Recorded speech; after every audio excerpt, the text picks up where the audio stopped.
Assalamualaikum warahmatullahi wabarakatuh. Saya Muhammad Fikri Padilla Iskandar akan sedikit mempresentasikan tugas UTS Manajemen Penjas tentang struktur organisasi sekolah. Mohon izin, yang pertama ada pengertian struktur organisasi. Secara umum, struktur organisasi adalah sebuah susunan berbagai komponen atau unit-unit kerja dalam sebuah organisasi yang ada di masyarakat. Jadi, struktur organisasi itu merupakan sebuah rangkaian ataupun struktur dalam sebuah organisasi yang dibuat, entah itu di dalam masyarakat, di dalam pendidikan, dan yang lainnya. Yang kedua ada fungsi struktur organisasi. Di antaranya ada kejelasan tanggung jawab, yang dalam artian siapa yang bertanggung jawab dari yang tertinggi sampai ke bawah di dalam suatu organisasi tersebut. Dan selanjutnya ada kejelasan kedudukan dan koordinasi. Dan yang selanjutnya ada kejelasan dalam jalur hubungan, dan juga pengandalan dan pengawasan. Jadi segala apa yang ada di dalam struktur organisasi tersebut jelas fungsi dan cara kerjanya di setiap strukturnya masing-masing. Yang selanjutnya ada struktur organisasi di dalam sekolah. Ada di bidang akademik dan ada di bidang tata usaha. Di bidang akademik ataupun ininya ada kepala sekolah sebagai yang tertinggi di struktur organisasi di sekolah.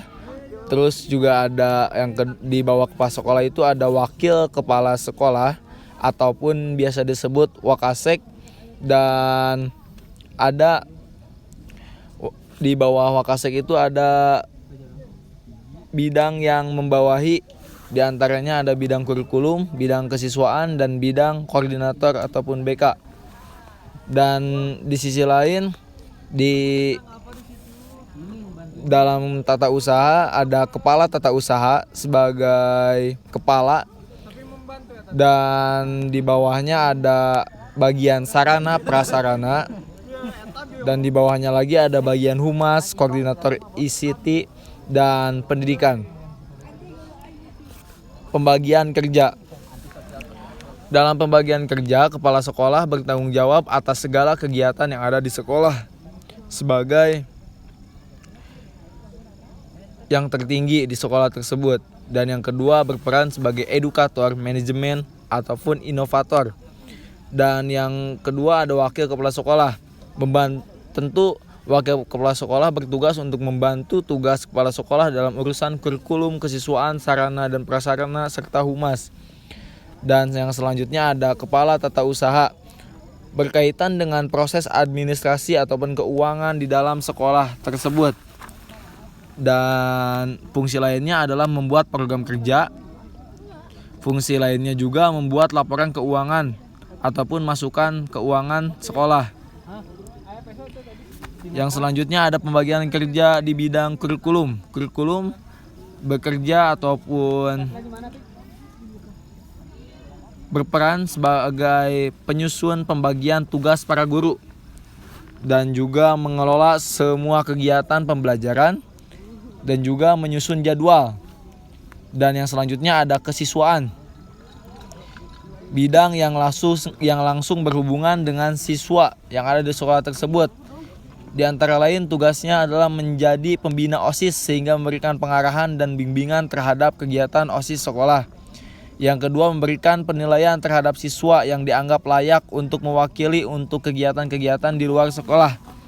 Yang ketiga menjadi perencana dan pengawas untuk kegiatan ekstrakurikuler yang ada di sekolah tersebut.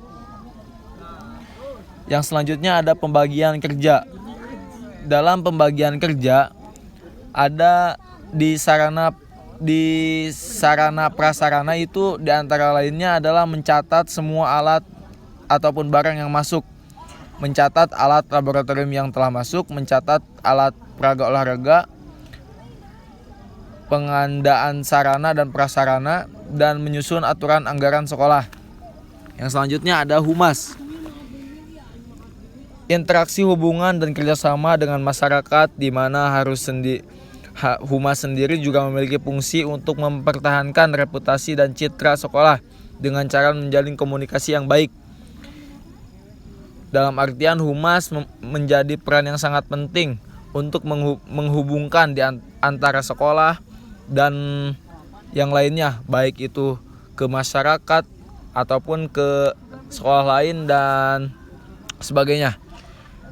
Yang selanjutnya ada koordinator BK yang bertugas memberikan konseling terhadap siswa yang ada di sekolah, baik itu pengarahan, bimbingan, masukan, motivasi, dan lain-lain yang dianggap bisa membangun sekolah tersebut, yang difokuskan kepada siswa. Yang selanjutnya ada pembagian kerja untuk koordinator ICT, membuat jadwal pembangunan ruangan laboratorium serta tata tertib yang harus ditaati oleh setiap siswa. Yang kedua adalah mendata dan menimpa barang-barang yang ada di laboratorium. Yang ketiga, memelihara kebersihan ruangan dan alat-alat yang ada di laboratorium. Yang selanjutnya ada bidang pendidikan. Sebagai pendidik ataupun edukator, guru bertugas mengarahkan peserta didik pada tingkat kedewasaan yang berkepribadian sempurna. Di sini peran seorang guru sangatlah penting. Sekian yang dapat saya sampaikan. Terima kasih atas perhatiannya. Saya izin apabila ada salah-salah kata, mohon dimaafkan. Terima kasih. Wassalamualaikum warahmatullahi wabarakatuh.